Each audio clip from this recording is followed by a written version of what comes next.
Welcome to the Gals Guide podcast. Join us on an adventure to get to know famous and infamous women from around the world. Each of our presenters has a pick. Is she ancient history? Is she breaking news? Is she safe for work? Well, that's up to each presenter. All we know is that...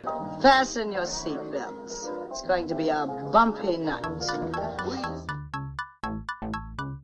Welcome to the Gals Guide podcast. It is a new month and a new theme. It's Solidarity Month within our Rebel Gal era. And so Solidarity transforms rebellion from a lone act of resistance into a movement, giving it a greater reach, resilience, and a power to drive meaningful change. So we're going to talk about the gals who showcase various forms of solidarity in their rebellion. And let me introduce you to my merry band of rebels that I have with me this month. So first up, she is the president of Gals Guide and our head librarian. It is Bonnie Just Fillerworth, everybody. Yay! Bonnie! So Bonnie, what is just one of your rebel plans for this month? Dun, dun, dun. Goodness. I know, right? No, my rebel plans is to go through all the crazy shit that they're trying to pass in the Indiana state. It's a lot. All the federal stuff. So many things. I need to go through and read all the things. Yeah, this is very true. And it's a lot to unpack. It's like so many things. Pages and pages of it. But yes, you should. Stupid things. But there is the Mississippi one. Oh, that got introduced the other day. What they call it?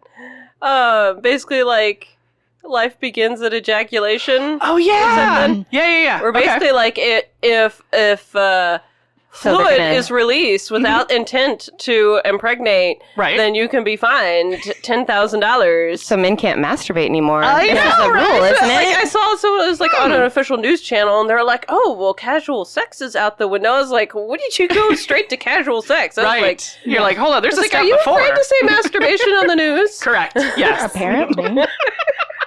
This will be fun. Because if love you to know see about this. it, then people think you know things. Right, exactly. Talk about. I'd love to see this one backfire. Yeah. It's going to be glorious. I know. Yeah. It could be really fun. Yeah. I wouldn't be mad. Right. I'd buy tickets. Wait,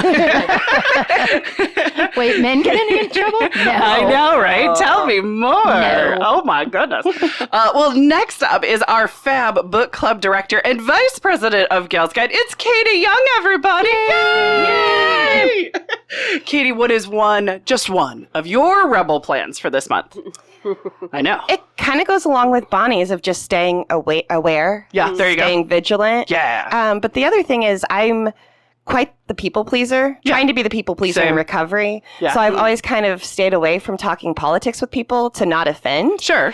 And so using my voice, maybe not all the time, but occasionally, like I already tried it out once at work and it kind of hit, kind of didn't hit. Right. Where I was like talking about Braun and the new Nazi policies he's bringing in. Sure. There's even an acronym that's so straight up Nazi right now. Ah. I'll have to look and we'll put it in the show notes. Okay, and you all right, guys will gotcha. be like, Yeah. that's scary. Oh, So just being a little more vocal about my thoughts about how we shouldn't become Nazis. Nice. I like that idea. Yeah. Yeah. No, this is a very good. I would also buy tickets to that. Next up, she is a returning guest. Thank goodness we didn't scare her away. It's Julie Flaherty, everybody. Thanks for having me back. So happy to have you back. What is just one of your rebel plans?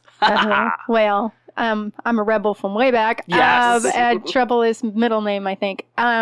So I think for me, it's being brave enough to speak up more online. Gotcha. Yeah, there you go. I've always been pretty GP online because I have businesses and other things that I have to, quote, worry about. And now I'm like, you know what? I'm a woman-owned business. Yeah. And I'm not taking that shit anymore. Good And for you. Doing a lot of purging of things, Yeah. right?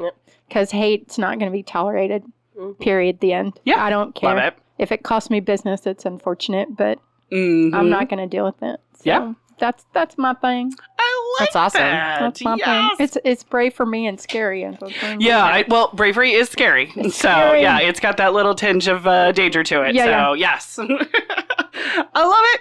As for me, I am Riru, and I'm the executive director of Gals Guide, and my rebel plans are to unthaw.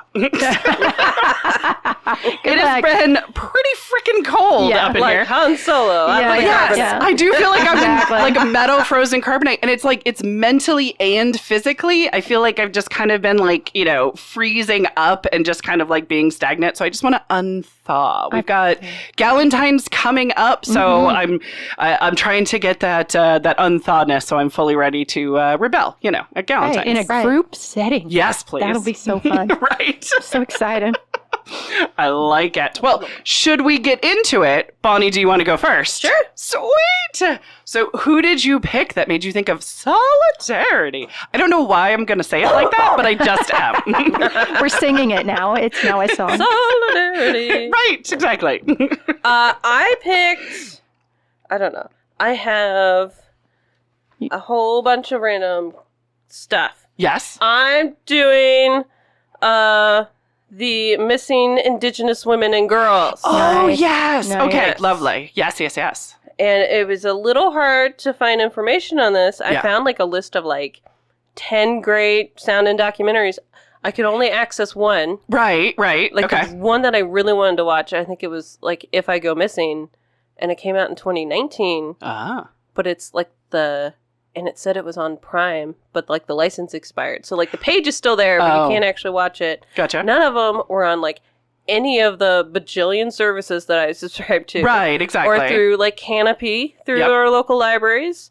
I found one bootleg one on YouTube. Yes, there you go. And that was The Highway of Tears. Oh, gotcha. Which was narrated by the fabulous Nathan Fillion. Was it really? I was like, I guess it's Canadian. So I was like, okay, sweet, that'll work. I remember when we were covering medicine women, and I was also trying to find a film for Film Club, and it was the same thing. So many available titles, but not available. Right. It's like, Well, yes. if you squash the information, I know, you can't right? talk about it. Right. Exactly. No. I might find the folks and see if we can get copies for the library maybe directly from them. Yeah, exactly. I think that would be definitely worth the effort and be able to share. So, well, what info did you find? Yes. First, the text number doesn't work anymore because I tried to do it again, and it just never texted me back. What region you're on? So I found someone else that said that we are in the Kickapoo and Miami native lands. Yep, that is the Gals Guide lands that we are on, yes. But yeah, the missing Indigenous women and girls is a big problem in both the United States and Canada. And it's not just happening in reservations, but also in urban areas. Right. Just crazy. Mm-hmm. There's a big report that I printed out. And this is like seems like the only time they try to get facts and figures from it. And it's from like 2016 or something. There's not been an updated one. Wow. Like I was like, if I was trying to do a report on this, they'd be like, that's too old. Right. Yeah. So I'm not sure. It sounds like they had a hard time getting any kind of data, so I don't really blame them for not updating it. Right, yeah. But I also feel like it would be very important if we could update that. Right, and to see what has changed in the, what are we talking, 9 years? Goodness. But yeah, I pulled some quotes out of stuff. One was from Ms. Magazine article. It said, one of the reasons rates of violence against Native American women are so high is that federal law limits tribal courts' jurisdiction to criminally prosecute non-Native people who commit crimes on tribal lands. Historically, the U.S. government limited tribal jurisdiction on the grounds that non-Natives would not receive fair treatment in tribal courts, but federal prosecutors who have the power to prosecute these crimes rarely do. Prosecuting violence against Native women is not a priority.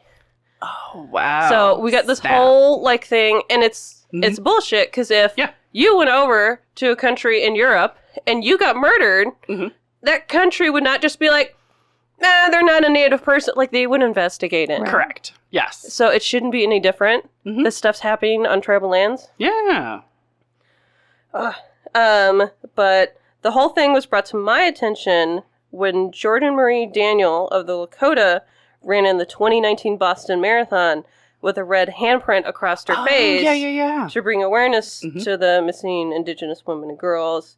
And a bunch of other women have also done it. I'm not sure that she's the first, but she's the one that I remember seeing. That's where you saw it. Yeah, exactly. I remember somebody at one of the award ceremonies also did, and name escapes me, but I remember seeing it there and going, that's powerful. And that's lovely. They do marches with that now. Yeah. With the hand across. Yeah. Nice. And Because they're being silenced. Yeah. Yes, they basically. are. Yeah. I had to And spell the blood on their obvious. hands. I'm like, yeah, they're literally exactly, yeah. being silenced. You Yeah. can't And find the it's- yeah, data. it's like right across- Nobody wants to Acknowledge it. Yeah. And Pushing it. I pushing know away. on TikTok that is not available to us anymore still. But there's a large indigenous population on TikTok. There was in the United States. And they would speak about this all over because that's where they could get heard. And these women would go on and talk about the marches and what they've tried to do and to gather people and to get the word out because they are used literally and abused and nobody does a thing. Yeah. Exactly.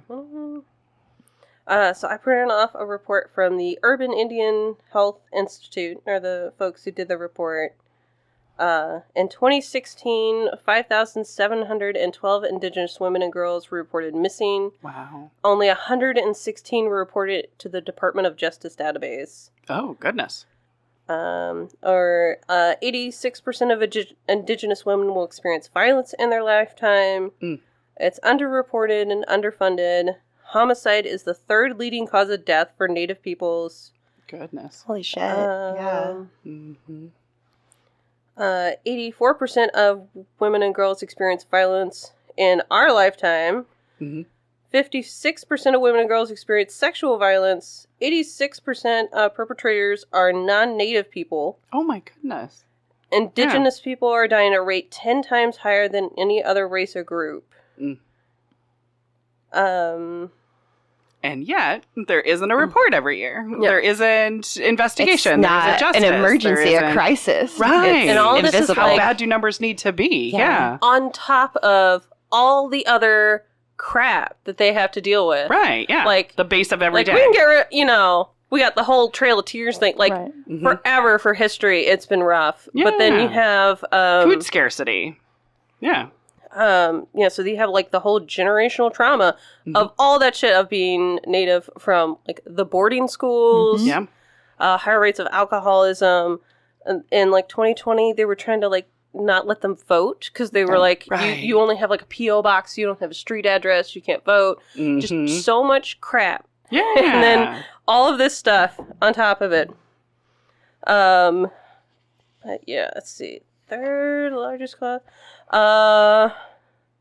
Reasons for the lack of quality of data include underreporting, racial misclassification, poor relationships between law enforcement and American Indian and Alaska Native communities. Yeah, would you want to tell the cops anything? You know what I mean? They don't Like- trust them at all. anyway. Yeah. I mean, Yeah. anything that's from the white man, Yeah. for lack of a better way to put it, I guess, from outside the reservation can't be trusted because these are the 'Cause people that all are the trying to reasons. keep them on the reservation Yeah. or keep them in Controlled in some way, whatever yes, the rules and are for that some day. of them, they consider the reservations like open concentration camps. Right. And that's just from TikTok people Mhm. because Gotcha, yeah. they're literally kept there. Yeah. Where else can they go? They're not educated as well as they need to be. There's no tax dollars. There's nothing supplied to them. Right.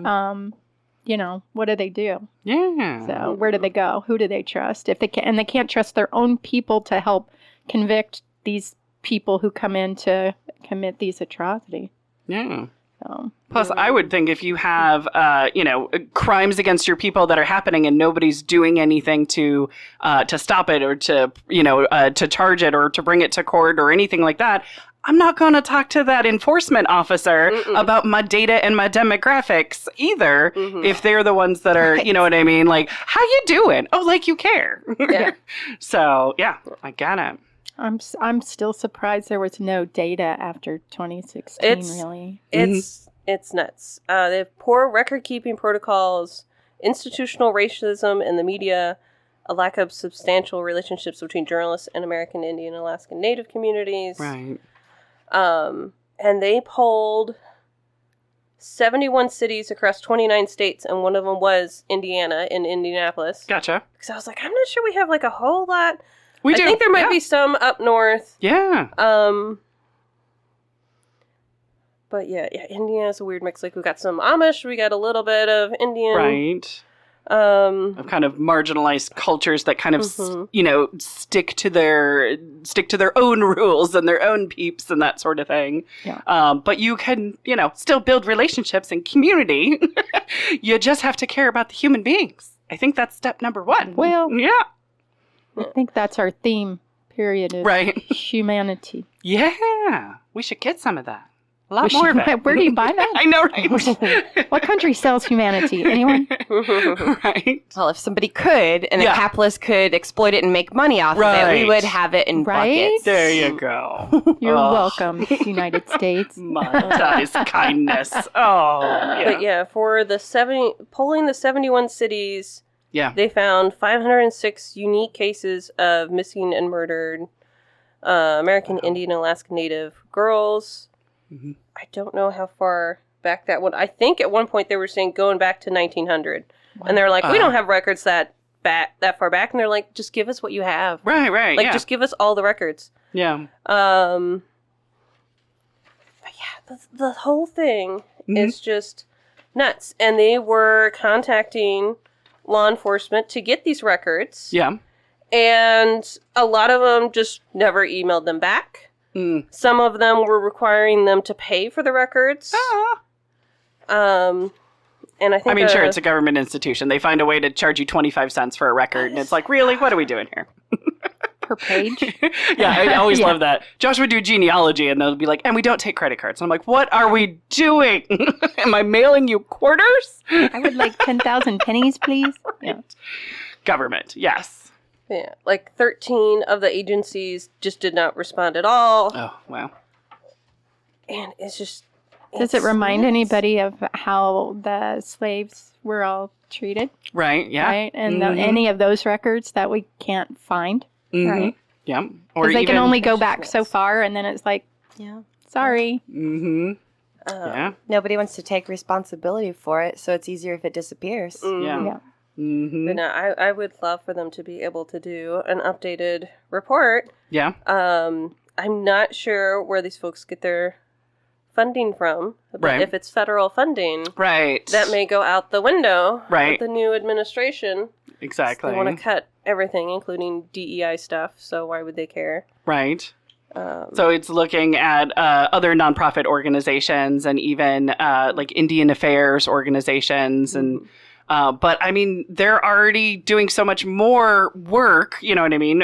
Food scarcity, clean water, housing, it's not like their plate isn't already full, but at the same time, it's a heavy lift. And I think I had heard a while ago, someone had made a video about I forget what they call it. It's not quite SNAP, but they can get like food rations from the federal government. So like a WIC or something like that? Something like that, that a lot of people like, I don't remember if it gets like sent to their house or they get like a general store kind of filled with these items. I think they're like, I almost want to say they were like almost like unlabeled cans or something. Oh, yeah. But like that food is like just disgusting. Yeah. And I think some of it was like expired and it's like, ugh.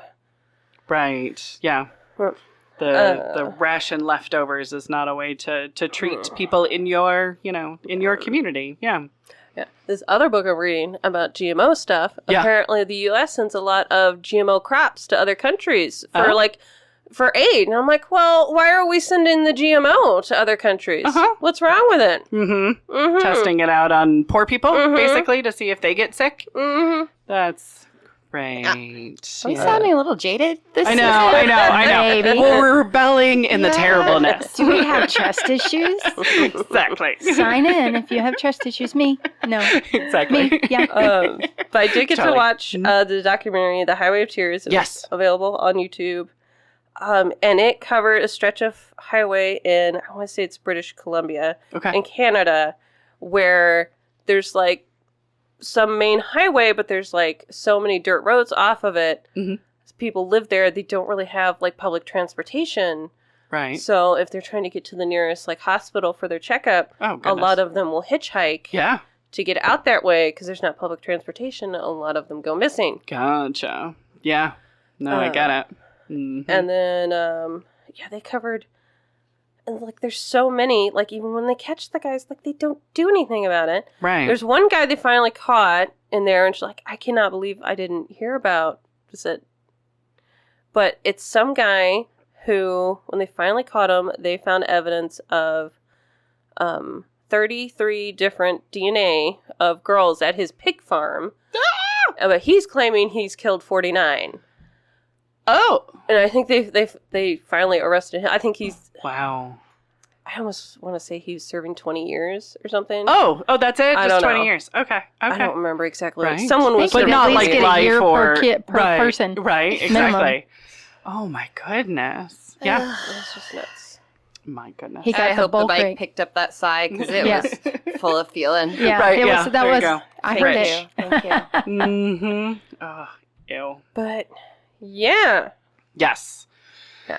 It's something to be mindful of. Yes. It's something to plug into. It's something to Mhm. see, you know, And for us hey, to what can try you do? and pay attention better Mhm. too. Yeah. That's a form of rebellion. Let's pay attention and get the word out. If Mhm. you see it, say something. Education Share the is story. rebellion. Yeah. Share the Mhm. stories, because if more people can hear them, then people will say something. Mm-hmm. Exactly. And to tie it in the theme, find a way to have solidarity. There's There the it button. is. Yes. It's very true. Dun, dun, dun. Should I wrap it up for us to go down our rabbit holes, to learn what we can do, to process however we need to process? Mhm. But thank you for bringing that to our glorious, the forefront of our brains, right? Mhm. So that wraps it up for us this week. Join us next week as another Solidarity Gal is picked to share on the Gal's Guide podcast. Thanks for listening. Want to learn about more women of history? Gal's Guide opened a unique women's history lending library. Come visit and explore our collection. Learn more at galsguide.org. Thanks for listening.